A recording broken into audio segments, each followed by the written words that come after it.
Yeah, and guess what it was? Oh, what? Susanna talking to Emperor Roscoe. Oh, I was dreading you were going to say that. He killed it, and now it's gone and changed all the settings as well. And oh God, do you want to say hello to her? Hello, hello. Hello, hello. Hello, Rach. Hello, hello. How are you I'm doing? sorry that happened. Oh, you know what? I don't really mind because I will get to talk to him again. Well, that's a good point. You can have two sessions with Roscoe. Yeah. That's not so bad. That's a glass half full attitude right there. Yes. Does one have to get a motel room for that? It's not that kind of interview, Uncle Eric. Oh. Oh, have I got my dirty head on today? Yeah. Oh, I hate. Do you know what's really annoying me? What's that?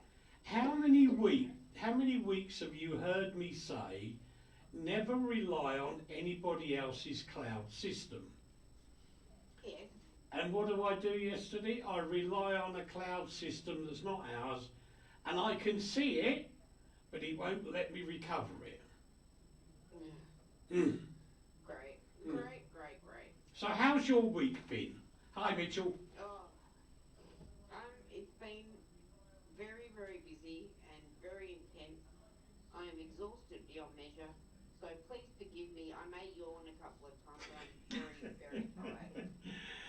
Do you know, that is so spooky. That is really spooky. Why? Because I thought you were going to be tired. That's why Susanna's here. Yeah, he told me to go. Exhausted. I'm very tired. I'm barely keeping my eyes open, but I can do it. Right, okay. Let's say hello to some people. Good day, RTI, says Axel, as always. Hello, mate. How are you?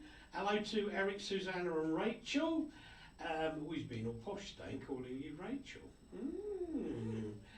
Mitchell says hello, everyone, on both platforms. Michael says, David Coverdale, singer of Whitesnake, last night announced his retirement from the music business. Oh, good for him. About time he had some days off, for goodness sake. And hello, where are we? The perfect solution. Hello. Ian Givens, Ian G is in the house. Hello, Ian. As is Safari up there in Germany. Scrooge is in the house as well, up there in Finland. We know where you are. Oh, this is a good one.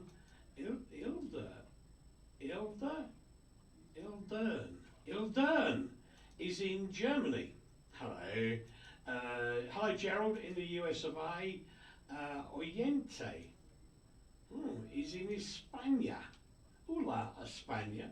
Hello to Lane, the lovely Lane in America. Jason Street is there in Germany as well. Alpen is there, also in Germany. Gosh, we're local radio in Germany. Oh, this is an exciting one, Rach. We say hello to Alice, who's in the Reunion Islands. Oh. Gosh. And I That know. sounds like fun. You should just meet people that she already knows all day. Oh, ha ha ha ha ha ha ha. But I think she does Spanish as well, because she says hola. Hola. No, she says hola. Hola. Okay. And she says hi as well, so that's okay. Because I can just about manage that. Not much else, but I can manage that. Now, boys and girls, today is a special day. Because Rachel and I were talking about it, and she said, and I went, no, let's have Australia Day on the radio. And I often get this where, I'll give you a perfect example that we're not going to talk. Oh, the Reunion Island belongs to the French, apparently. Oh, I wonder why she's speaking Spanish. Oh well, anyway, it's like the hovercraft. Now everybody thinks it was invented by X, Y, or Z. Well, actually, it first started life in Scotland. Hmm. And most people go, oh, just like Susanna did. And so what we're doing today is we're looking at all the inventions that started life in Australia. Yay! And so Susanna can be shocked. Yeah. Yeah. Because you will be, because it is quite a scary list, isn't it, Rach? It is, and quite extensive. I didn't realise how many things we invented. Yeah, so it wasn't just G'day, was it? No. No. And it wasn't even lager beer, which you don't like, the one that's sold everywhere in Europe anyway. No, that's why it's sold everywhere in Europe. Anyway. But I do say to you that although you didn't invent it, because I know for a fact some of the places there that produce this stuff actually got the plants from Europe. But boy, oh boy, does Australia make some good wine. Oh yeah, we do. You do. And We you really do. and you came all the way to Poprad, and Michael in the wine bar said, "Hello, here's a bottle of Australian wine for you." Really? Yeah, really. Yeah. Paul, the producer, says all that as well. So, Rach, with no further ado, over to you. And I'm a poet, and I'm a poet, and didn't know it. Yes, you did. You always knew it, and so did I. Okay. Let's start with technology and electronics first. Okay, we invented in the 1950s by a fella called David Warren the black box flight recorder. Really? Yeah, you see? Now, you thought that was American, didn't you? Definitely. Yeah. See, now, Yeah. everybody gets... It's I'm gasped, I'm nearly speechless, Rach. You got any more about this bloke? David Warren, hang on a minute. David Warren was why is it taking me to stupid Google? I have no idea. Because Google knows. I don't like it. Rachel, you're Google AU. Yes. You ask Robbie.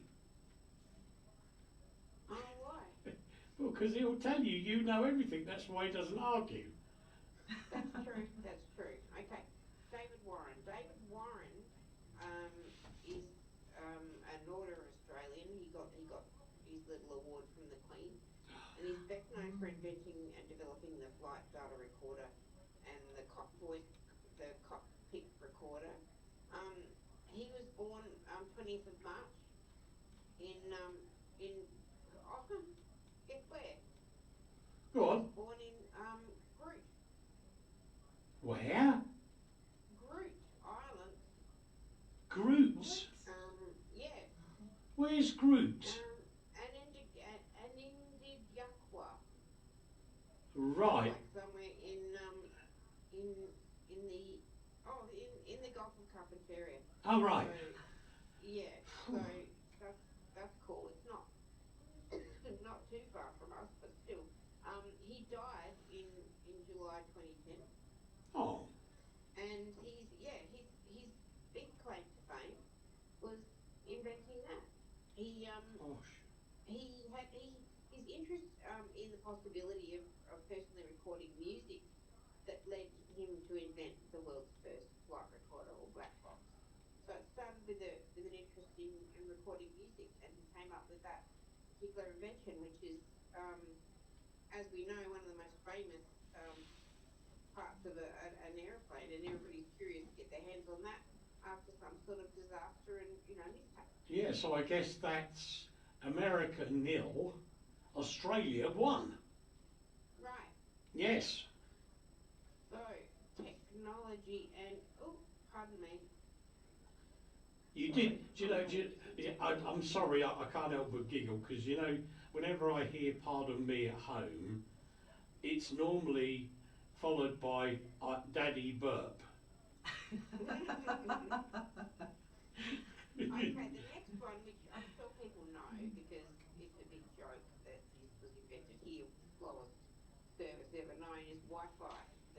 technology was developed by a team at the CSIRO here, which is basically our Institute of Research and so forth. So yeah, that was the Wi-Fi technology was developed here. Yeah, but that's another one, Rach, that I was under the misapprehension that it was America, because my first Wi-Fi box was Scientific Atlanta, and they all sort of ran around like they invented it, and I remember when I was living in London, because these boxes were incredibly expensive, and luckily they said at the end of it, because I explained it all in my tech column in a monthly magazine, and they said, oh no, you can keep it. And I thought, what the heck? And I was in the computer shop one day down the road from the independent shop, and I always remember Chris saying, she said, bother, or something like that, the internet's just gone off. So I said, hold on a minute. She said, what? I said, can I just play with your Wi-Fi? So she said, we haven't got any Wi-Fi. I said, you will have in a minute. And I logged onto my Wi-Fi and gave her the internet and said, share it around the shop. She said, where's that coming from then? I said, my house. She said, what? They had no idea about this Scientific Atlanta box, and even less idea that I'd have one in my house. But what I did is I ran a huge cable to the loft of the house, and I put the Wi-Fi unit in the loft, so I got better coverage. And it was the most wonderful thing. I couldn't believe it, because you could go out in the garden and you could use internet things. Like you could sit out there with your laptop and it still worked. And it was awesome. And I remember the boss of a client, she said, I'm sorry to trouble you on your day off, Eric. I said, no, that's all right, don't worry. And she said, where are you? I said, I'm sitting in the garden. So she said, how are we talking then? I said, on the laptop, like normal. So she said, but you run a long cable. You run a cable out to your garden, haven't you? And I said, no. I said, totally wireless. And she didn't believe me, and in the end she said, oh, blow it, come on, let's get on with work. And they just didn't believe me at that time, Rachel. It was so funny how you could use it. But I honestly didn't know it was your research and development place down in Australia. I had no idea of that. Do you know? They're really busy. They've developed a lot of stuff. We'll get to some more of those later. Really? Here's another one. Yeah, they're busy. Here's another one that you would automatically think was American. Google Maps. What? Hey? Oh, come on. Developed by two Australian brothers, Lars and Jens Rasmussen, who founded the company Where2 Technologies. Right. And then that's how they came up with Google Maps. Did they sell it to Google Maps then? Yeah, they absolutely would have. Oh, blimey. I wonder why all the pictures aren't upside down then. Yeah, exactly. And on Google Maps, all the toilets flush the wrong direction. Yeah, actually, that's a good novel point, because the toilets flush here clockwise, and in Australia they flush anti-clockwise. Yeah. Susanna's looking at. And the water goes down the drain in the sink. Yes. Exact same way. Yeah, exact same thing. Okay. She's But it goes down the train, not up the train. Yeah, Not up okay, the train. okay. Yeah. I mean, Just joking. geez, I'm full of useless information. I don't know where it all comes from, Rach, but no, I tell you, that is. I reckon if you had that in a pub quiz, 999 times out of 1,000, if not more, everybody would write America, because they wouldn't know. And yet, you think, geez, I'm even astounded as to what gave them the notion to do it. Yeah. Because can you, of course, no, you can film in Australia, can't you? Yes, you can. I see the Google car all the time. Yeah, because unlike a lot of countries, you're entitled to just film.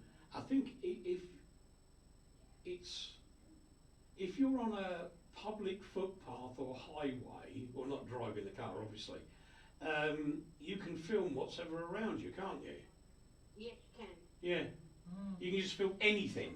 It can be, it could be the National Bank, it could be an airport, military base, whatever. But if you're standing on public property, you can just take pictures or videos. Yeah, government buildings, anything you want. Yeah, Wow. yeah, it's really good. Where is all this coming from out of my head? Oh, gosh. I don't know, I've inspired you to reach deep in there. Yeah, well, it would be deep, so I'm taking my shoes off. Right, next one, please. The electronic pacemaker. No. Yeah. Jesus. Oh. The first one was developed by an Australian doctor and a physicist. No way. But you know what? It is believed that everything comes from America because it's a huge country. Yeah. So you suppose like all these universities. I think you might need to be a bit louder for Rach. Hello, Rach. Can you hear me? Hello, I Oh, can hear you. okay. I was just saying that generally it is believed that everything comes from America because it's a huge country, you know, Yeah. institutions, universities, and automatically everything comes from there. But the thing is, with Australia, you're such a diverse continent in terms of where people have come from, that it does it's like years ago people used to go, what? And in the UK, one of the best areas for game making always included a Slovak coding person, because they're really good at it. They're amazingly clever at that sort of stuff, which initially you think, nah. But when you think about how many lives the pacemaker has saved, zillions of them. Yeah, gazillions. And I know lots of people with them. Do you? My stepfather's got one. Whenever he has some sort of issue, Mm. the pacemaker gets it right for him. Well, they did say that to me once when I was in the hospital, because I've had my heart stopped and restarted twice. And that's to get it rhythmically, which I can't say properly, rhythmically right. And even as a young boy, I was told to be very careful, because my heart used to go boom, boom, boom, boom, boom, boom, boom, boom, boom, boom, boom. And I'd have this odd middle beat in it. And it took 65 years and travelling 2,000 kilometres to Slovakia for them to say, oh, don't worry about it, we'll just put you to sleep for a little bit, kill you, and then wake you up again. What? and No big deal. no. And I'm thinking, do what? And I was petrified. And I spoke to a friend of mine. I said, no, don't worry about it. He said, my mum's had it done twice.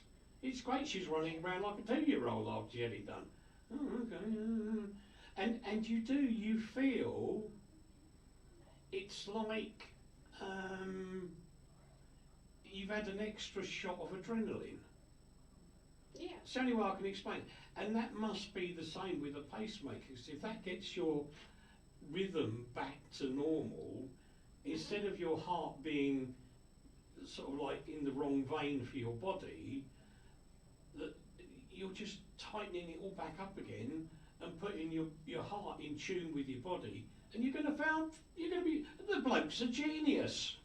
Well, you consider the paddles that are used when somebody crashes. Mm-hmm. The big paddles that they put on your chest and zap you. Yeah. And everybody's got to stand back while they do so, because it's a bolt of electricity that they're putting into your body. Yeah. This little pacemaker gives you a little jolt with electricity. Yes. And regulates the rhythm of your heart.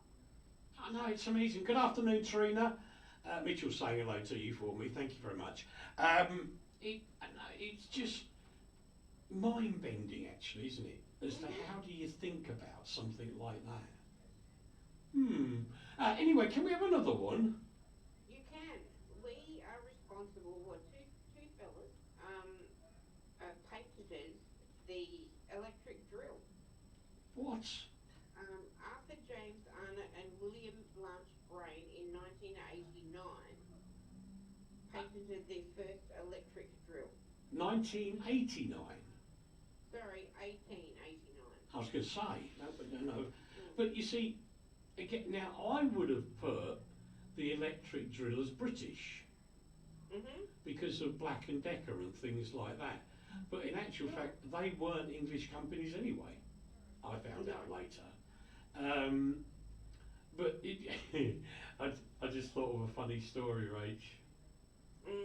Martina says to me the other day, well, because you work so long, I need you to buy me this. So I thought, what the hell is it? And it's a home, it's about the size of a normal attaché case. And inside it is a toolkit, complete with an battery operated drill, yeah? It's in pink. Every handle is pink. Yeah. You're not impressed, I can tell.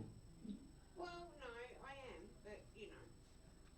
What? It's good. It's all good. Oh, is it? I think I'm about to get told off for not being there.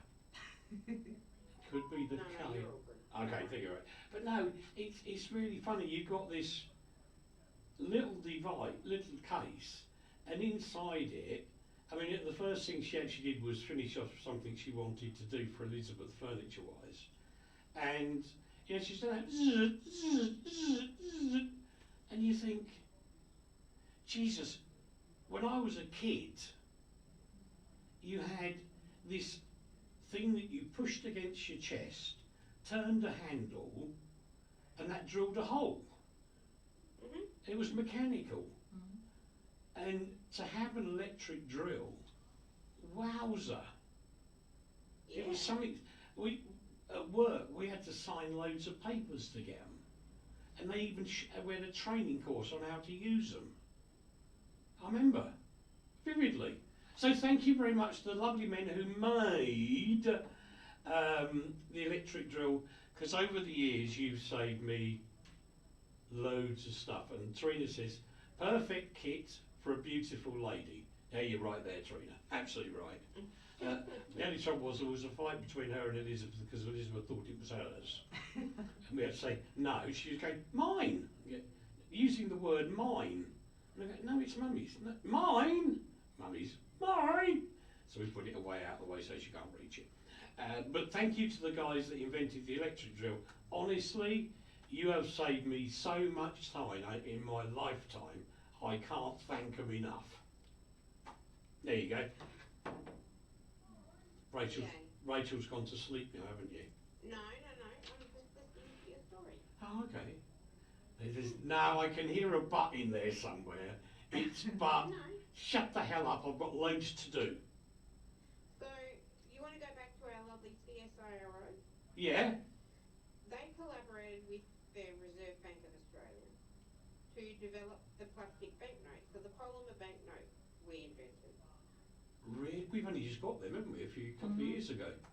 Because we We've still... had them for a long time, and if anybody has visited us or met somebody overseas who's still got some Australian currency, they're very, very colourful, and each note is a different size, so that people who have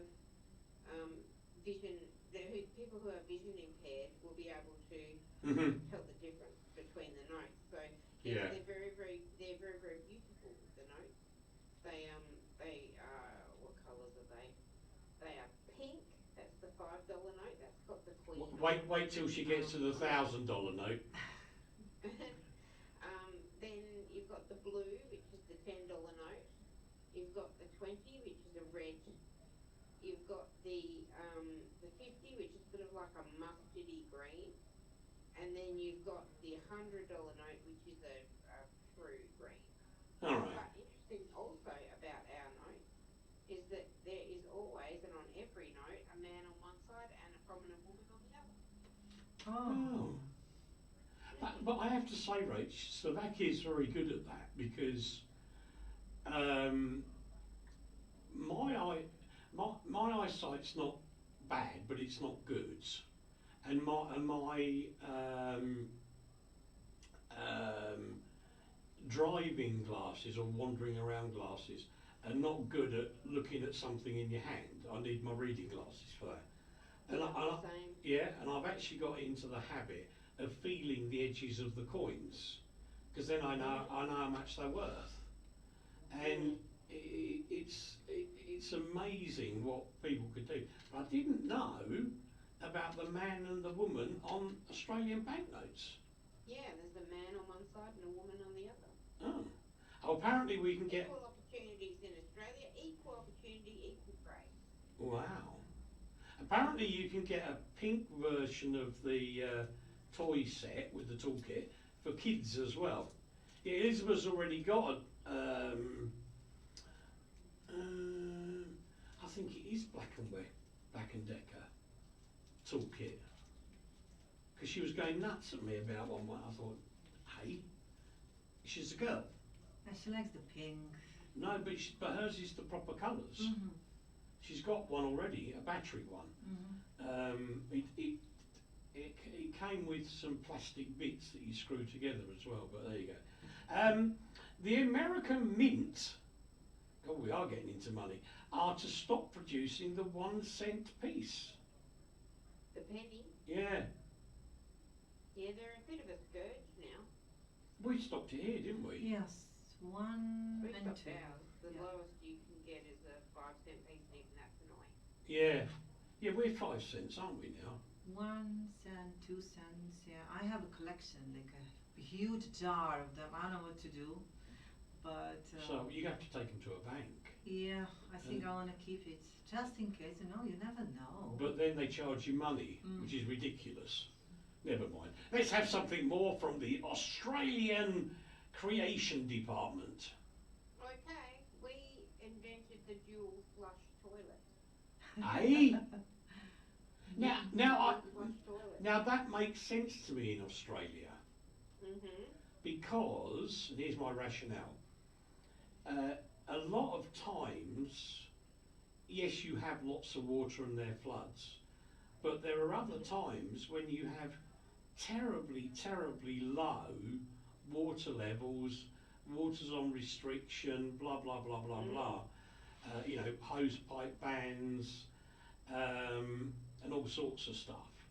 And That's right. and I remember my dad doing it when we had a hose pipe ban. I was only a kid, and he put a house brick in the toilet system so it didn't use so much water. We did that as well here. You did? Yes, to save water. We did that. Gosh. In Japan, actually, they do one better. What's that? At the top of the cistern, when you got your buttons, Yeah. they've actually got a little sink and a little tap that comes out. You flush with a lever on the side, and then the fresh water from the cistern comes out through the tap. You wash your hands there. The water that you've used to wash your hands goes in and refills the cistern.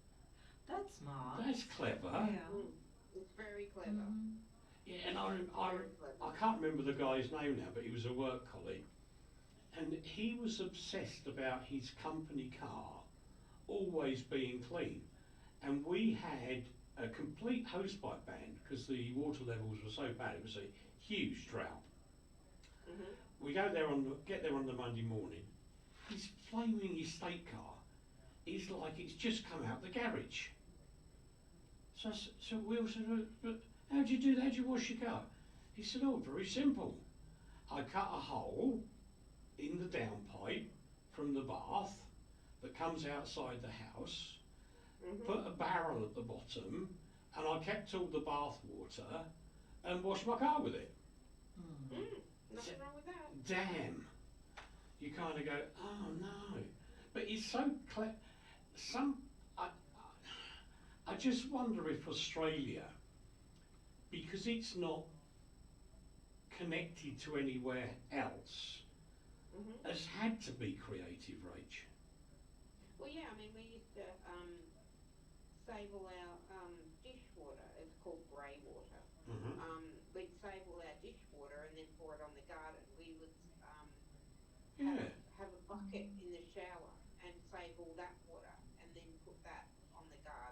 Hmm. and all that sort of stuff. So we'd use water where we needed to, but we'd always recycle that water and then put it outside in the garden because you weren't allowed to close your garden, of course. Hmm. Oh, actually, Trina's got a good idea about Susanna's money.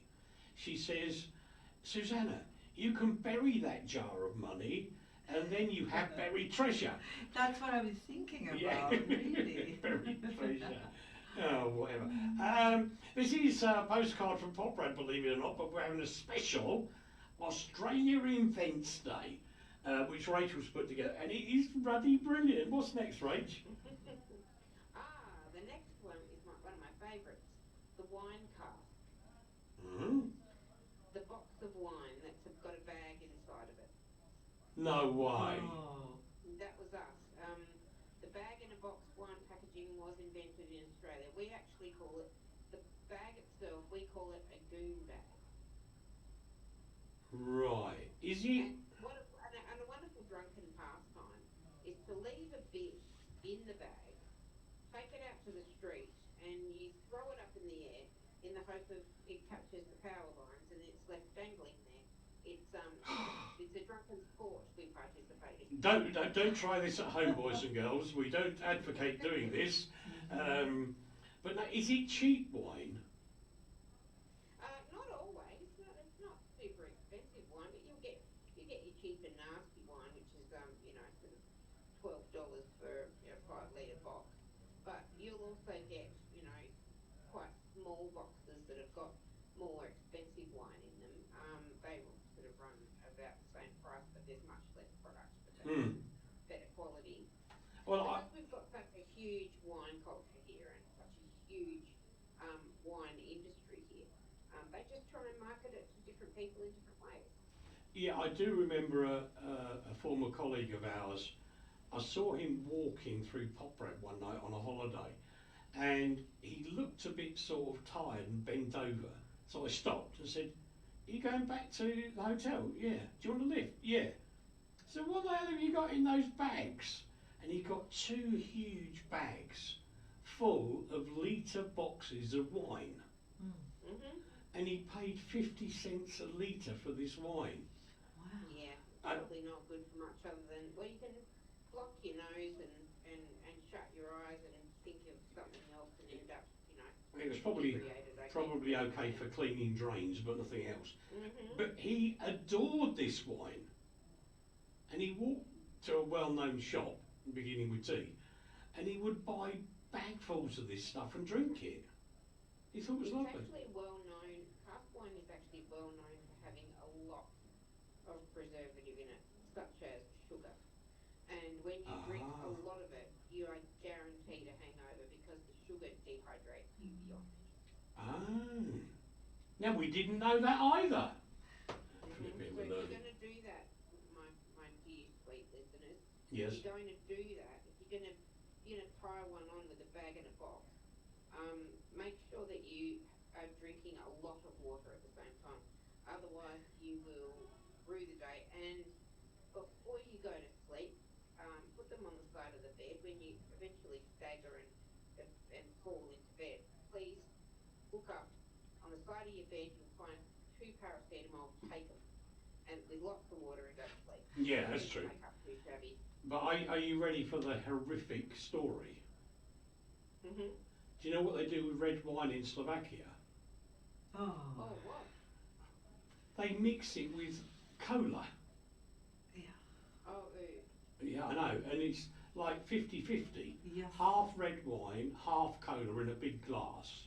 And then that they... would taste like Dr. Pepper, I reckon. It probably... I don't know, I never tried it. I did. What's it taste I like? mean, it like a cola mostly. Yeah. It's a bit kind of a flavor. It was Yeah. so Yucky. yeah, in a way. There. No, let's move on, Rach. Let's get something else. Okay, J.A. Birchall in 1902 invented the notepad. Do what? He invented the notepad. He thought that loose paper stacks were inefficient, so he invented the notepad. What, he stuck them all together? He put like a hinge on them? Mhm. Mhm. What a clever geezer. Huh? Mhm. I mean, there I am sitting with my hand on a notepad. And I kid you not a laptop notepad, but you know, a paper notepad, which has got things written on it, like, you ready? Mhm. Ready, Rach? I did it last week, but I'll do it again. RTI. Oh. Trevor's just joined us on You Now. Hello, I'm new here. Hello, Trevor. It's from my little starting thing, which goes, this is Radio Tatras International, from Poprad to Peterborough to Perth to Pell City, on me pad. Well, every time you use that pad, you can thank an Australian for that. Well, it's a bit lucky I put Perth on there, then, isn't it? Yeah, I was going to say. Good heavens. Jeepers creepers. I've said hi to Trevor. I did it verbally, I don't have to write it. No, I think that's a phenomenal idea, actually.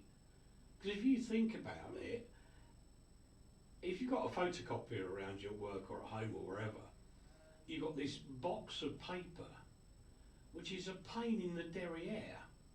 Mhm. And yet if you've got it all on a pad, it's really cool. And what's more, you get given a pad and it lasts for years. Yes, it does. Yeah. Whereas sheets of paper, they end up in the bin. They do, or Or- separated, and you don't know which one's which or where it goes. Or No. where it goes to. No, or in the shredder in our case. And it's easily lost, and you Yeah. know, it's just nothing. Yeah. And actually, every now and again, when I go through my desk and tidy it up, I come across pads and go, oh, I've been looking for that number. And it's good. So thank you for that, Australia. We love you again. The notepad. And again, Rach. We invented the ultrasound scanner. Oh. No. Yep. The first commercially viable ultrasound scanner was built by David Robinson and George Kossoff. When was that? Actually doesn't say. It would be fairly recently, I would imagine. I'd have thought so. Let me double check. It's the amount of ultrasounds I've had and still have is, oh hang on, what's this one from Trina? My biggest bugbear is putting numbers down on a pad and not putting a reference as to who the number belongs to. That's funny. Yeah. No, but I have ultrasounds 2 or 3 times a year. Yeah. Yeah. Yeah. Oh. Struggling to find the Well, information. I'm just going to pad for you with some more messages. Eric, yes. Are you sure it isn't Susanna that tidies your desk up? No, no, no, no. She actually said to me the other day, you're not going to be here in the morning, so I'm going to clear up, but I won't tidy up your desk too much. Very true. Absolutely. Absolutely true. She did say that. Right, are you there now, Rach? Ready, go. Hang on. 1956. 1950. What? Quite early. That is bonkers. Yeah, it's pretty cool. Because I mean, they were things like the iron lung was still relatively new at that time. Yeah, it was developed, and further developments were made in the 1970s and 1980s. Yeah. With technologies like 3D and 4D imaging. Yeah. Yeah. I wish they'd invent something to replace that gooey gunk that they use with it. Oh, that cold Gel. thing. Yeah, the cold gel. Oh, it's cold. Yeah. And it really is cold. And the doctors always, oh, it's cold. And they always go, ha ha ha ha ha ha ha. Yeah, right, whatever. But no, seriously, I do, because in Slovakia, because of the system, I have ultrasound on my liver and da-di-da-di-da every year, just to make sure we're still alive. So thank you again, Australia. Wow, you're too We good. also invented the cochlear implant or the bionic ear. No. a device that electronically stimulates the auditory nerve and was developed in Australia so that non-hearing people could hear. I've seen that on kids, you know, little kids. It's amazing.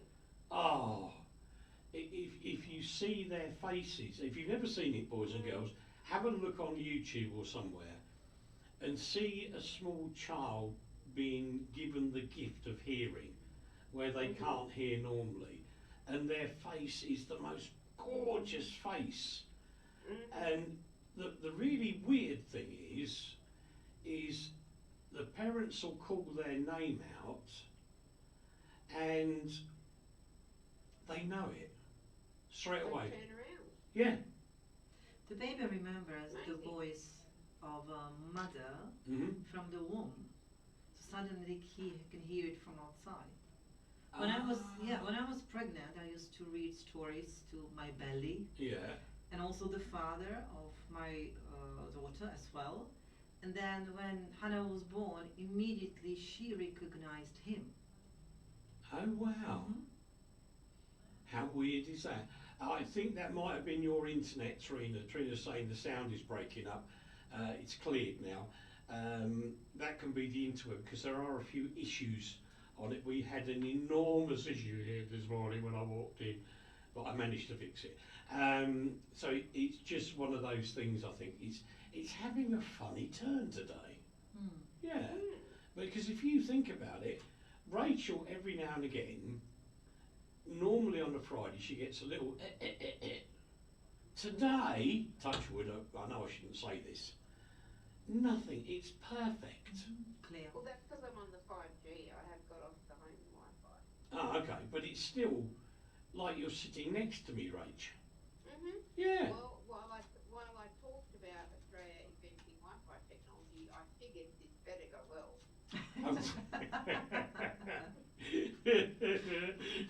That would have been quite cool if it had gone down the toilet, wouldn't it?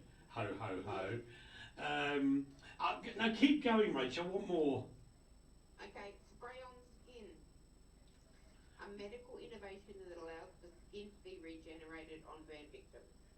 Oh, We invented that. God, I've had that.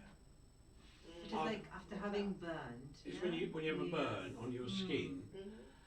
2 times I've had it here. One time when I was a complete idiot, and I had only been here about a year or so, and I didn't realise how high up we are. And because we're several thousand metres or hundreds of metres above sea level, the sun here in the summer, when Susanna just put her head down and covered her face. I'm saying, look, I'm the English fella here, I'll do the barbecue. So I take my t-shirt up like Mick Dundee would have done, and they're all going, no, don't do that. No, don't do that, you'll burn. You have no skin on your back. No, I'll be fine, I know how to do these barbecue things. No. Next day, I'm laying down on my tummy, because I can't get up. The paramedics around spraying my back with skin. It's all coming off and it's red hot and in fact they gave me some really strong intravenous tablet or not tablets but medication, because I admit I had watery eyes with the pain. It was hot. You had at least a second degree burn from that. Yeah. And this is why Australians are the leaders of this as well. We know very well that you do not walk outside your house without sunscreen on, regardless of the weather. And our kids in school, they have these very wide brim hats as part of their uniform. Do they? And if they don't have their hat, they are not permitted to go out and play. That makes, because you see, this is the problem I've got. Mad dogs and Englishmen go out in the midday sun, as the song says, but I always consider that a wide-brimmed hat is only for old people. No. No, it's for little children to stop them getting skin cancer on their face. And before they leave the classroom, they have to put their hat on, and they get doused with sunscreen on their arms and legs. Yeah. And the thing that, here's another trick, players. If you've got a short haircut in particular, and you go out in a cap, make sure you get your ears with sunscreen, make sure you get the back of your neck with sunscreen. Oh yeah, 'cause that hurts. Oh, that hurts. Oh, it does. You know what you can do when you don't have the spray from Australia? What? Anti-cut burn. That was my grandma's home remedy. You put white yogurt Yeah, or sour cream yeah, and thick. It's cooling and it's actually helping. yeah, it does. Yeah, It you- does. And if you've got a slight burn that doesn't require sort of medical intervention, the best thing for you to do is to put aloe on it. yeah, yeah, indeed. But what's the one I always, I can't remember the bloody name of it now. I've got it everywhere. There's one in my desk drawer as well. White cream. Mums use it to put on babies' bums. Vaseline. Oh, like a zinc. Yeah, it's a zinc cream, and it's in a little thing. If you get bitten by insects, if you burn your hand or whatever, you just put some of this stuff on, and it's brilliant. Absolutely brilliant. Yeah. And then, you know, the idea though is to not have any of these things happen to you. But yeah, even if you are walking outside with, let's say you've got a long sleeve shirt, like my husband, long sleeve shirt, maybe shorts or long pants even, always sunscreen at the top of your feet if you're going to wear flip-flops or something like that. And even if you're walking out in shorts, the bottom of your legs you think aren't going to get hit, but they absolutely will. They're coming from everywhere. So whatever's exposed, cover it with sunscreen. Yep. And then, of course, the trick, reapply after a couple of hours, you must. Yeah, Trina's just told me what the cream is, and she's quite right. It's Sudocreme. Oh yes, it is. Love, Okay. it's a really good one. But another one that I suffered years ago now, we were down in Padstow in Cornwall, and we got this little boat, and you could put your feet over the side of the boat and just sort of lay there and zonk out and everything. And I came to get out of the boat. The back of my legs were killing me. And all the locals were looking at me going, idiot, idiot. And I'm going, ah. And they slapped all this sun cream on me because it's the salt in the water is reflecting the sun and was burning my legs, and I didn't know about it. That's the thing, if you're standing in a boat or on a boat, Yeah. and you've got your wide brim hat on and you're all covered up, you're still going to get the burning of the sun from underneath you from reflection off the water. So you have to put sunscreen on everywhere that it's going to come from every direction. Put it on everywhere. I didn't know that, Rachel. I just went, ouch. Now you do. Yeah, bit late now that I live in a landlocked country, isn't it? That's another story. Right, we've got to get some more in. Come on, Rach. Okay, we'll do a quick one. Cervical cancer vaccine. That was us. Was it? Yeah, not long ago too. And the gentleman who actually, or one of the Australian researchers who developed that particular vaccine, was named Australian of the Year several years ago for that very invention. I'm not surprised. I mean, what an amazing... I mean, I can see somebody working towards that from experiences and, you know, being in the medical profession. But some of the other things you've come up with so far, it's kind of like, what kind of mind do these people have to figure out they need to make one of those? And, you know, how do you... I suppose the electric drill's not that bad, sort of. But when you get to, like, Wi-Fi and stuff, you go, how on earth did your mind go that road to make that work for you? Brilliant. Brilliant. We've got time for a couple more, Rach. Well, one of our most favourite and nostalgic inventions is something called the Hills Hoist. Now, people won't know what that means, but I will explain it to you. It's a rotary clothesline. So it's a clothesline that everybody has out in their backyard, and it's spins around. It's a rotary one. So Yeah. when you are hanging your clothes and that part of the line is full, you spin it and you get to the next one. You spin it and get to the next one. Oh. But Yeah. the thing about that is that it's also retractable. Yeah. So That it is hangs onto clever. a big tree when it's not in use. And the great fun about the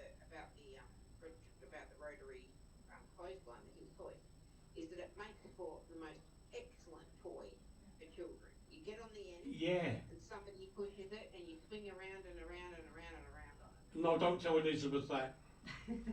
Don't. Axel's reminding us already, but we've got a few more minutes yet. Have a wonderful weekend, everyone. RTI Poprad rocks, as it does. Yes, you're true. But today we're getting close to finishing our special Australia Day, looking at the inventions that everybody thinks came from America. And I bet you lots of people think the rotary washing line comes from America. Because we actually call them a rotary washing line. Honest. They think it does, but the reason why we use it is because we are a predominantly outdoor drying nation because of our weather. Mm-hmm. Also we have very large backyards that can accommodate. But we also, because we're an outdoor nation, we like to spend a lot of our time in our backyards, and we need this thing to fold up and be out of the way when we're not using it. Yeah, but also if you put your clothes outside to dry, they smell better. True. They do, and in the summer, Mm-hmm. they dry within about an hour.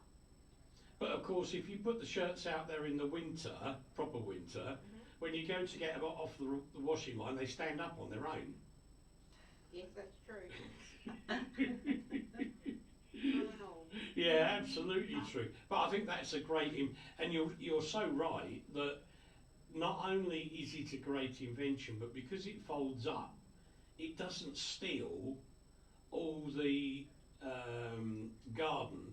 And another numpty of the week award to Eric, you don't run from the tennis court in your back orchard that your mum and dad are playing on and forget there's a washing line in front of you and run straight into it and knock yourself over. And you coat, we call it, you coat hanger yourself. Yes, it was a coat hanger. God, flipping heck, it was horrible, but there you go. Another one, I think, yes. Okay, the Surf Lifesaving Reel, invented in 1906. This is a great big reel that allowed a rescuer to paddle out to a struggling swimmer whilst still being tethered to the beach. Oh, that's neat. Yeah, I get it. Imagine the big hose reel. Yeah. It's bigger than that, and so you would attach a harness around yourself and then run like the dickens to save the swimmer, and then you can be reeled back in and you're always tethered to the beach. There's no danger to you. And, of course, it makes it easier for the person in danger to grab hold of it. Yeah.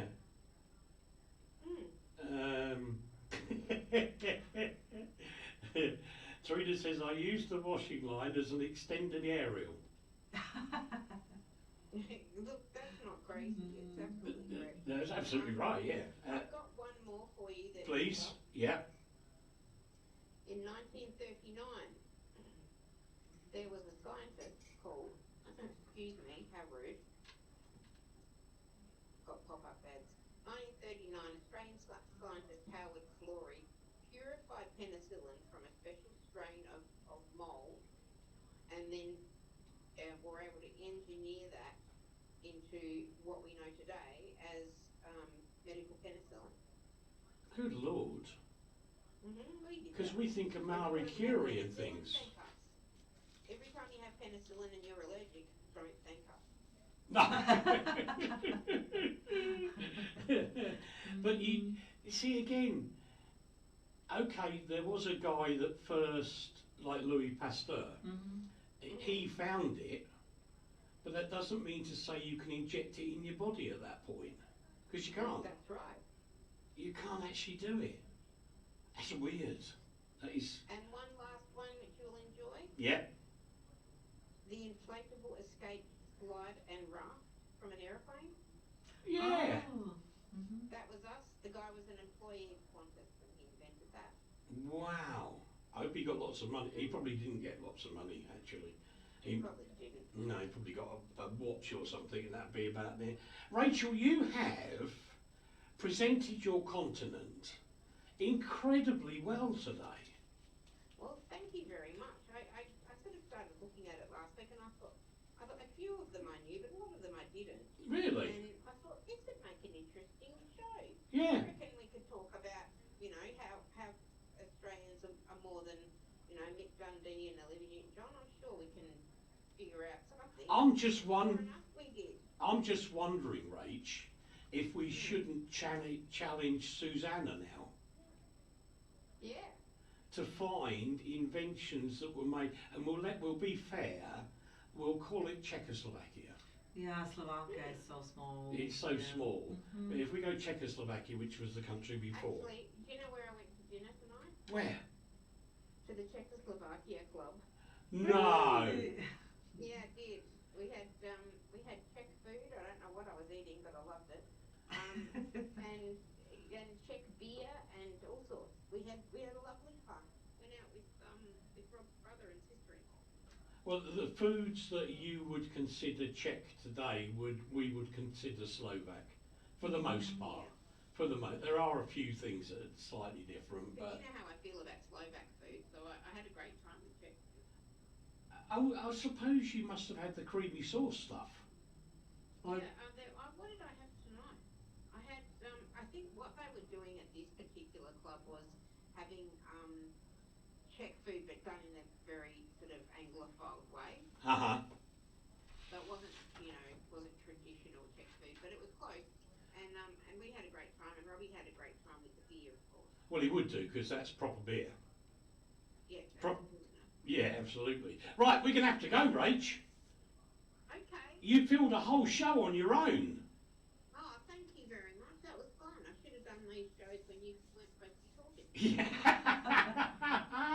Indeed so. Listen, have a lovely weekend. We've only got time to say goodbye, Rach. Goodbye.